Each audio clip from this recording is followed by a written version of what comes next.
himself. The first of several memorial services were held last night. Local residents and survivors of the massacre gathering to try to comfort each other. There will be a big service later in the day, and the governor of Texas, Ann Richards, says she plans to be there.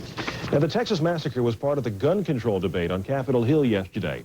House members were considering an amendment to a new crime bill, an amendment that would have banned some semi-automatic weapons and ammunition clips with more than 7 bullets. Could it be banned under the language? We only banned a mini Ruger 14, an assault weapon. In the end, the amendment was defeated by a rather wide margin. Also making news this morning, 2 of the president's nominees, the Senate Intelligence Committee, is now expected to recommend Robert Gates head the CIA. The full Senate will vote within 2 weeks. And Judge Clarence Thomas will take the constitutional oath of office at the White House. His Supreme Court swearing-in will take place sometime next week. Tomorrow happens to be Election Day in the state of Louisiana. And if you're wondering why anybody outside of Louisiana would be interested, well, then you don't know much about the 3 men who want to be governor. ABC's Mike Von Frem does, and he has a report. What are you doing? Hey, how are you? Good. I'm Buddy Romer. Even by Louisiana standards, it's one of the most colorful casts of candidates ever. Former Governor Edwin Edwards, a self-proclaimed womanizer who was acquitted on federal fraud charges during his last term, wants his old job back. The last time anything good was happening in Louisiana, I was the governor. Give me 5, man. Current Governor Buddy Romer is a Democrat who just turned Republican. He has the support of President Bush, but not his own Louisiana Republican Party. And the other Republican candidate is former Klansman David Duke, who has succeeded in convincing many voters that he's a changed man. What I did was a stupid teenage prank, and I've paid for it ever since. But the coalition against racism has been dogging Duke at rallies and claims to have some powerful new ammunition. This tape, in David Duke's own words, is the smoking gun in this gubernatorial race here in Louisiana. The coalition says it is a 1986 interview, the most recent on record, of Duke saying what should be done with the Jewish race. I think the best way is to resettle them someplace where they can't exploit others. But pollsters here say the tape makes no difference with Duke supporters. You can't dig up any more dirt about David Duke. It's been all out there. It was all out there a year ago. So now I think that he has been successful in putting that aside. The last time Duke ran for statewide office, he got more than 60% of the white vote. If he does that again tomorrow, he is almost assured of capturing at least a spot in the 2-man runoff in November. Mike Von Frem, ABC News, New Orleans. And a big sports story before we go right now. The Atlanta Braves, National League's last place team last year. They're on the way to the World Series now. The Braves beat Pittsburgh 4-0 to win the best-of-7 championship series. And Pittsburgh, by the way, didn't even score a run in the last 2 games of this series. Celebration on the field and a celebration in the city of Atlanta last night. The fans celebrating the Braves' first pennant since moving to Atlanta from Milwaukee 25 years ago. The World Series against the Minnesota Twins starts tomorrow night under the Dome in Minnesota. Actually, Atlanta had been waiting to win almost anything, their first championship ever. They got a right to celebrate. Joan, Spencer? And I guess I should point out that Spencer did pick the Braves. If I don't point it out, he will. I certainly will. And Charlie picked Pittsburgh. Sorry, Charlie. You know, let me just say,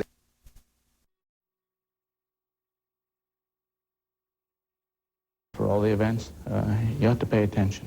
Well, but in the wake of what happened with the flap over the flights and the cars, etc., did you feel the need to pull back a little bit? Did the White House, really. Did the president want you to pull back? No. Went with the president to both the major trips in Europe. Worked the Hill, as always, on legislation. We got the Thomas nomination through. We able to get the Senate to confirm, not overturn the president's veto. I think we've been pretty busy. Is there a different John Sununu since all of that? Some people say you had your knuckles rapped a little bit. Not really. It's a question of understanding the timing of the process, and things will go on basically the same as they did before. I saw quoted when all of that was going on, a friend who was quoted in the New York Times who said that Governor Sununu will survive in his job if he adopts a low profile and doesn't make any other missteps. Was that friend wrong? I think I'm going to survive. I don't know what the formula for survival is. You take it day to day.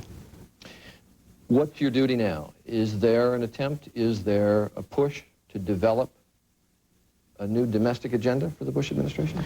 Charlie, there's an effort to try and get some understanding out there that not only has there been a good, solid agenda, but there's been a good whole set of accomplishments, from a child care bill to a budget bill that capped spending, to a bill that provided the funding and the authorization to restructure the air transit system, to 1/4 of the crime bill the president wanted, to a farm bill that made some major reforms, to the probably most extensive sweeping civil rights bill in 25 years, the Americans with Disabilities Act. That's all been proposed and passed.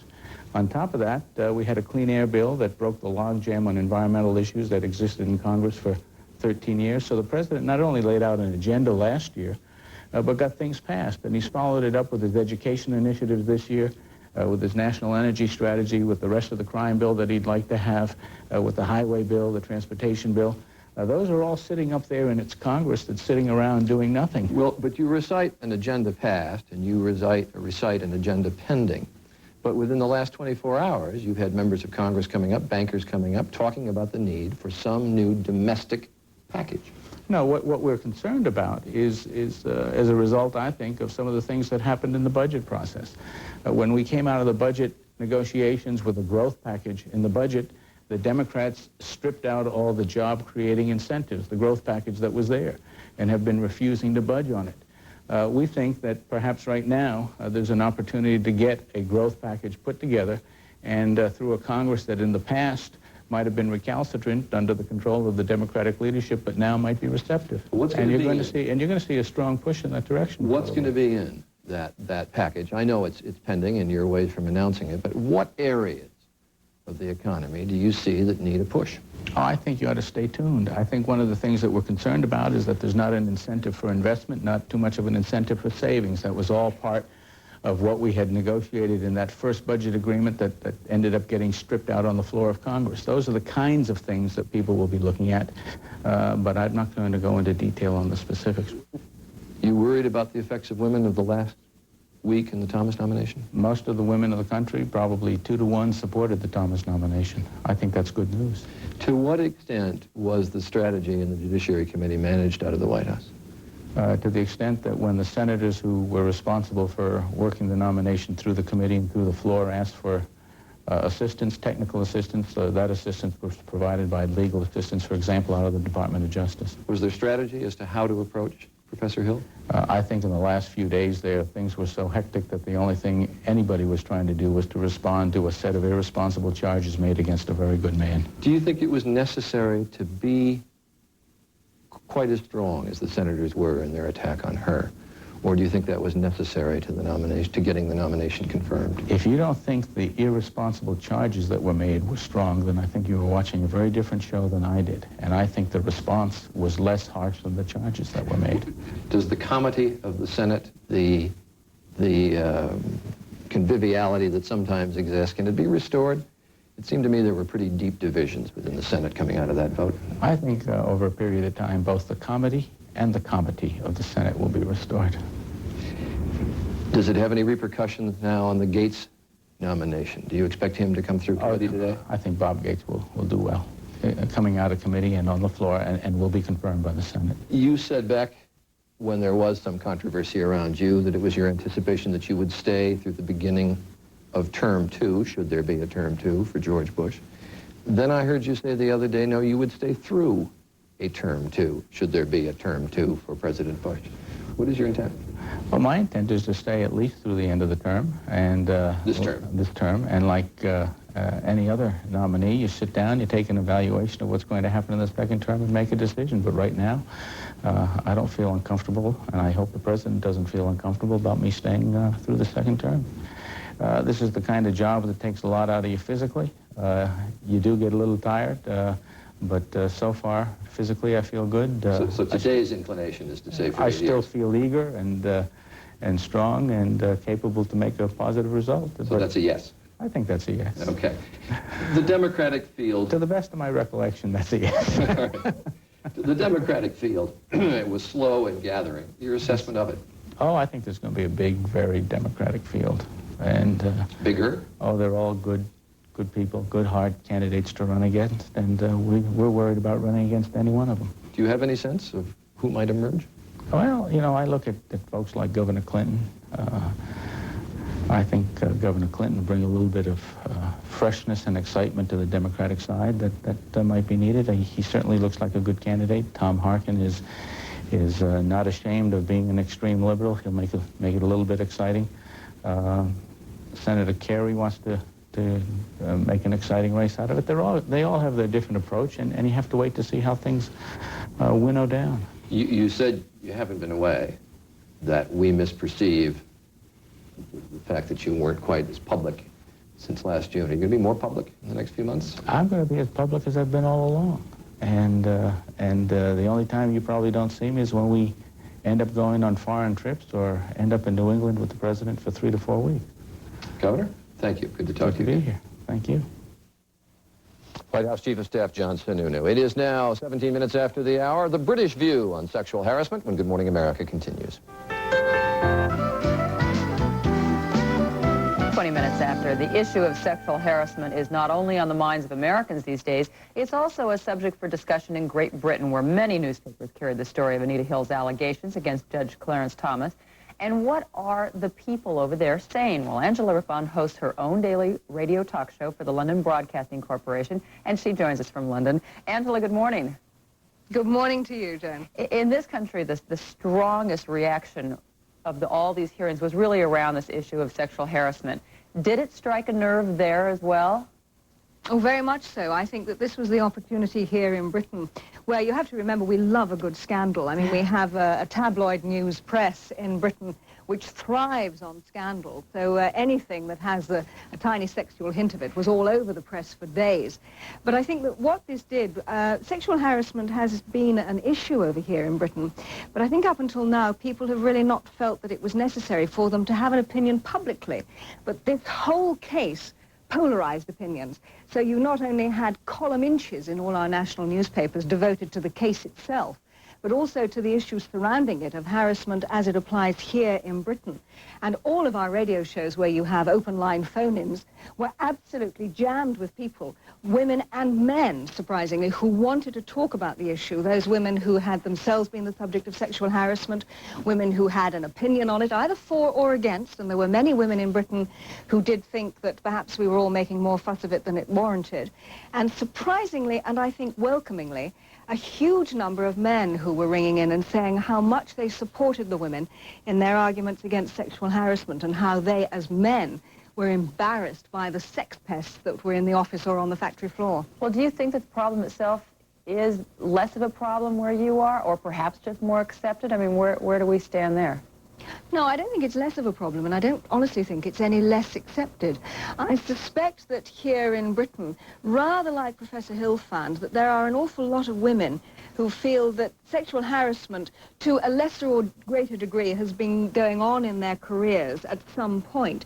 And very often they've thought that it's best just to keep a low profile on it rather than put either their reputations or their career at risk. And so I think a lot of women did feel that they had a lot of sympathy with what Professor Hill was saying. Did the Brits think that our outrage, though, that the Americans' outrage was moral or prudish? It was very interesting because we had, I mean, the whole spectrum of comment from leaders in our quality newspapers like The Times and The Guardian and The Independent, all the way down to really rather cheeky cartoons in the tabloid press. I'll bet. So I think we had the whole...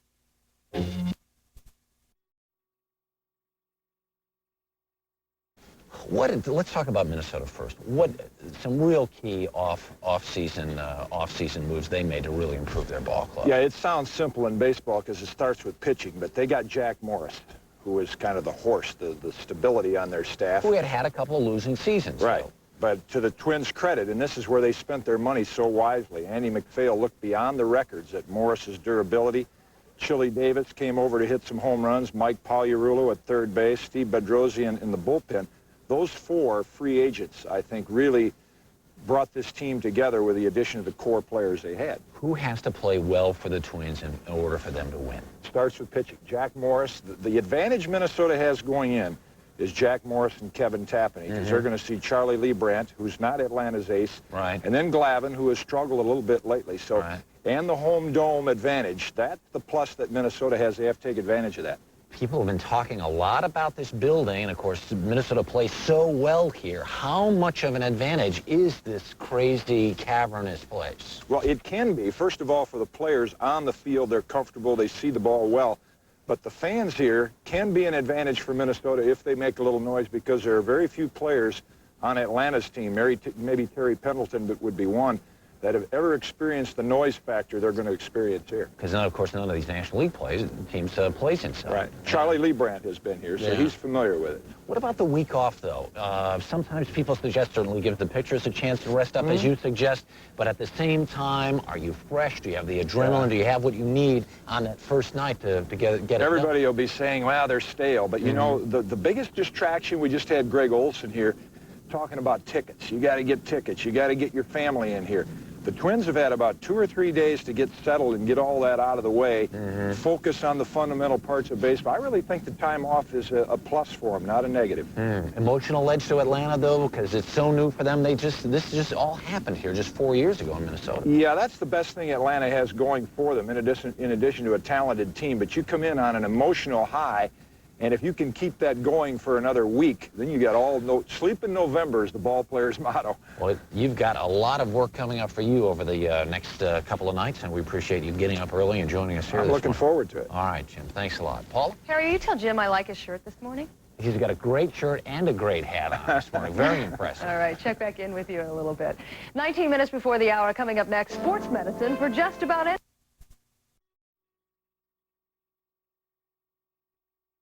Chicago to let us in on her choices. Good morning.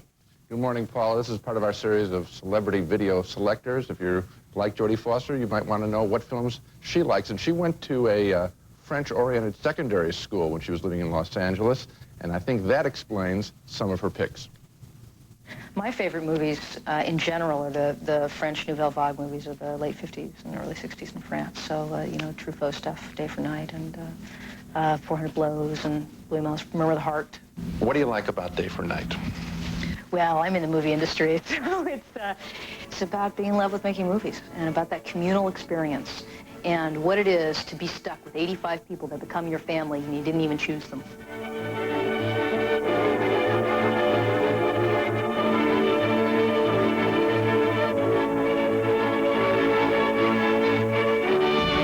What do you like about 400 Blows?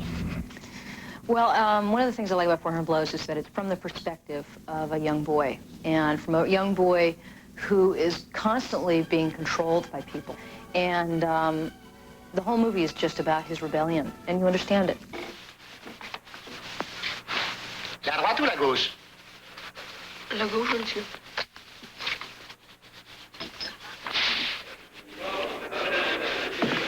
You may be the best young actor and have played the richest young parts of anyone, so that's a smart pick. I mean, that validates the work that you've done. Because this kid is a very complicated kid. He's much different than American movie kids, right? Yes, he's put into a reform school, and he does bad things, and he steals, and he's basically rebelling in the only way that he knows how.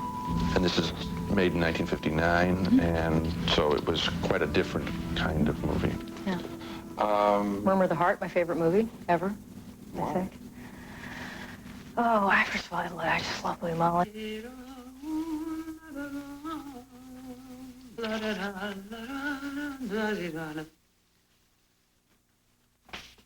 I love the non-prudishness of it, and it doesn't apologize for it. It gives you, from the perspective, once again, of a young boy growing up, rites of passage movie about a young boy. But he also has very sad things that happen to him. Je suis obligée de partir. Je reviens dans 2 jours, c'est promis. Ne sois pas triste. Je t'expliquerai tout et peut-être tu comprendras. Je t'aime. It's not just, you know, well, then I fell in love, and then I went to the game, and all that kind of stuff, which American rites of passage movies, unfortunately, kind of fall into that category.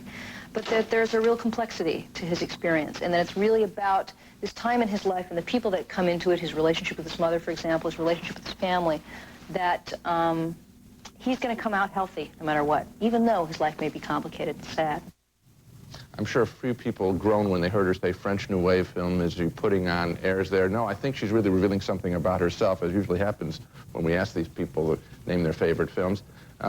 She picked people, young people, who are fully realized characters. That they're young is only incidental. They're full characters. They're not standard movie kids from Hollywood. And if there's anything that Jodie Foster's own career stands for at this stage, is that she enlivened young people and made young people into full characters in her film. So her picks represent her own career very, very well. And which of her lesser-known films should we consider renting?